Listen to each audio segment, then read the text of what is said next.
So, I mean, we never give the TradFi guys sufficient credit for being technological innovators, but if you think of high frequency trading as being TradFi, probably the best, fastest computer engineering in the world is for high frequency trading.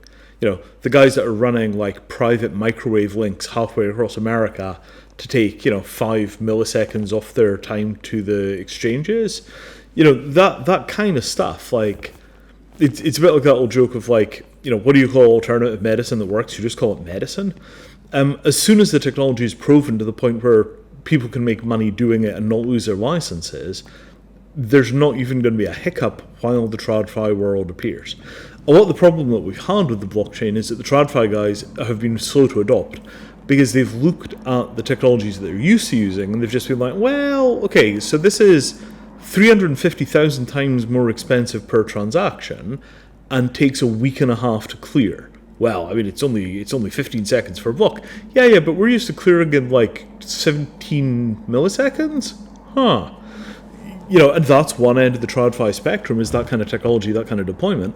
What the TradFi folks, I think, have been very slow to pick up on is that they are massively constrained by politics. And the blockchain, really what that offers TradFi is the ability for big players like BlackRock to basically break the hold of the nation state on their affairs.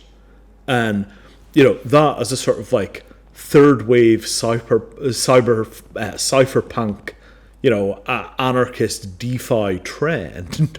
It's like, oh, well, so BlackRock now has like its own chain that's currently incorporated in Narnia. You really could see the big financial giants just say, sod this for a game of soldiers, we're going to regulate ourselves, form some kind of consortium, pay rent to someplace like Singapore, base their operations anywhere they like. You could see a genuinely crazy wave of global financial institutions that don't really have centralized hubs. And I would point to Binance as being the thing that's kind of been pioneering that sort of like de facto stateless approach to finance. Now, I don't want to say whether that's a good thing or a bad thing, but I think there are much crazier outcomes for DeFi and TradFi merge than just they clear their transactions on the blockchain. They're ambitious people. They've done a lot of very crazy things in the last 500 years, including like build the British Empire. So the notion that they're going to look at a technology with this kind of power and just use it to clear transactions, I think we are only at the very earliest stages of the story of these people really pulling the pin out of the hand grenade.